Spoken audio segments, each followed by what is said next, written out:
Hello, my name is Michael Jensen from Mr. Majetti's 5th hour science class. I've traveled the world, or at least the 48 states and Canada.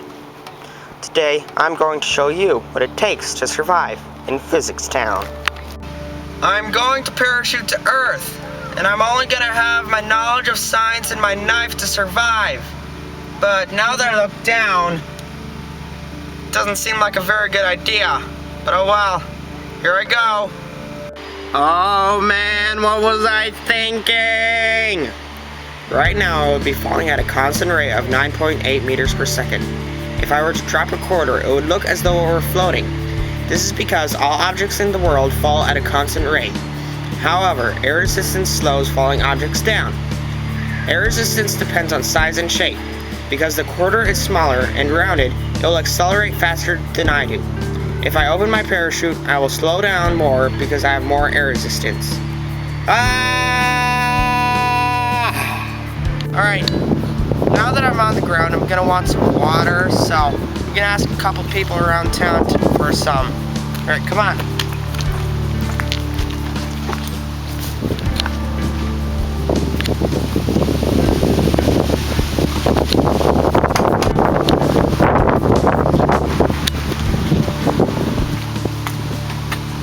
Can I have some water? No!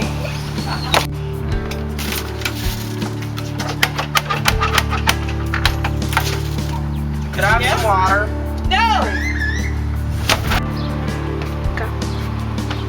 No! Could I have some water? No! Alright, you see this pond right here? Water collected in it because it rained recently. Water does not have a definite shape. It takes the shape of its container, but has a definite volume. Gases don't have a definite shape or a definite volume. It means they take the shape of their container, they expand and contract.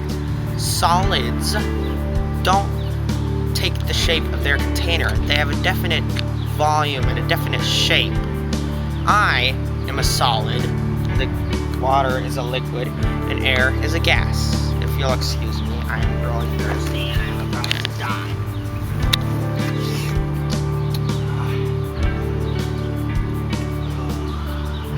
Really, probably shouldn't drink that. Probably puke. Don't film that. I'm going to show you how to make a fire.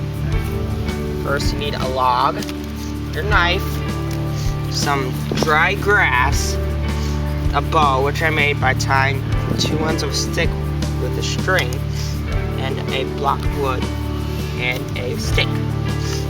So, first take your knife, make a notch in the log, like that.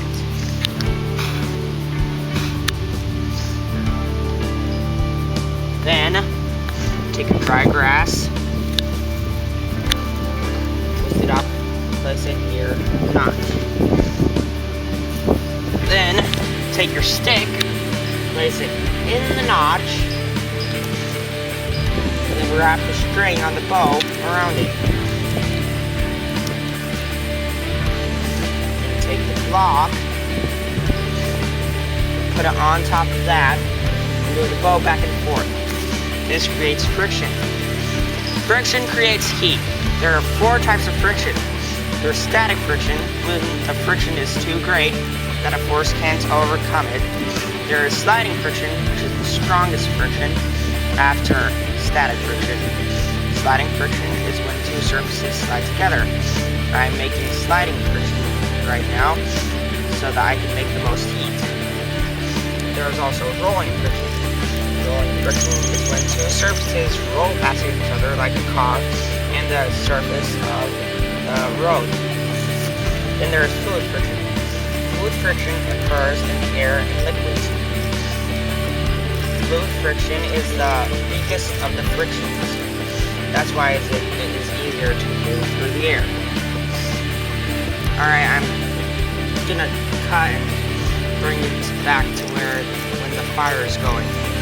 Bye. Alright, now that I've got this fire going, I'm gonna want to get as much heat as possible. Funny fact about heat. Every object in the universe is made up of tiny particles called atoms. These atoms are constantly vibrating. It's the vibration of these atoms that cause heat. Heat can be transferred in three ways: convection, conduction, and radiation. Convection occurs in gases and liquids. The hot molecules and atoms from the bottom rise up. Cool molecules and atoms from the top fall down. Then there's conduction. Conduction occurs in solids. When one particle hits another, transfers its energy, and that's conduction, like in a spoon handle.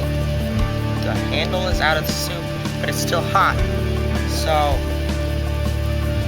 the heat from the soup is transferred to the bowl, then to the spoon handle. Then finally, there's radiation. Radiation is when heat is transferred directly from the source to the receiving object, like from the sun to the earth. That's it.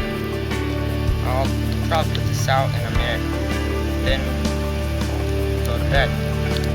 Alright, I'm gonna want to find some shelters. Unfortunately, since the people around here seem to be rather grumpy, yeah, I can't ask for lodging anywhere. Then I might want to find a shed. But they all are so grumpy that they lock their shed. So the best I can do is under the trampoline. So anyway,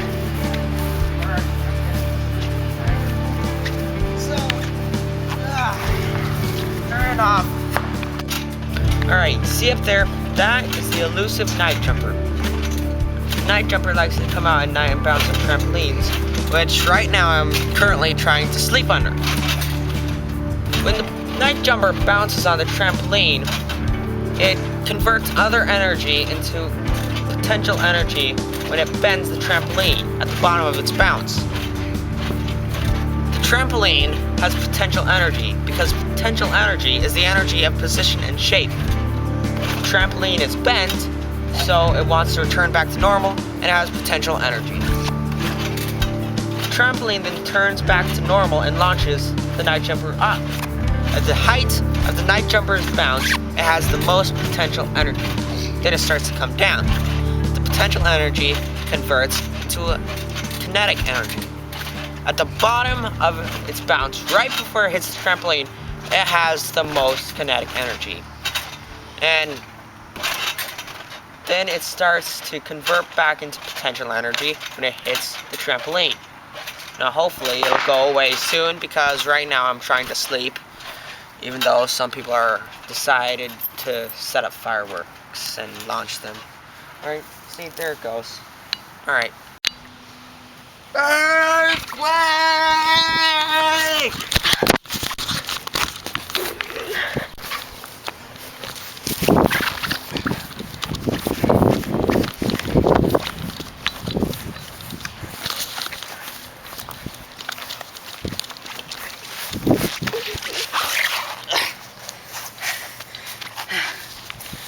The Earth is divided into three layers: the crust, the mantle, and the core. The crust is divided into plates. When these plates collide, because they are always moving, they cause earthquakes. There are three types of boundaries when the plates collide: convergent boundaries, when they are coming together; divergent boundaries, when they are going apart; and transform boundaries, when they are sliding past each other. Sometimes, when the convergent boundaries come together, they push each other up to form mountains. That is how Mount Everest was formed.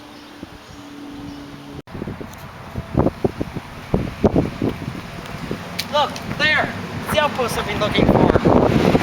I just went across this busy street. Because if it were a bike street, it would be a lot better. Because bikes have less inertia than cars. Inertia is the resistance of objects to change motion. Inertia depends on mass, and since cars have more mass than bikes, they have more inertia. Also, they have more momentum. Momentum depends on mass and velocity. Since the cars are going faster, they have more velocity. But, well, here I go.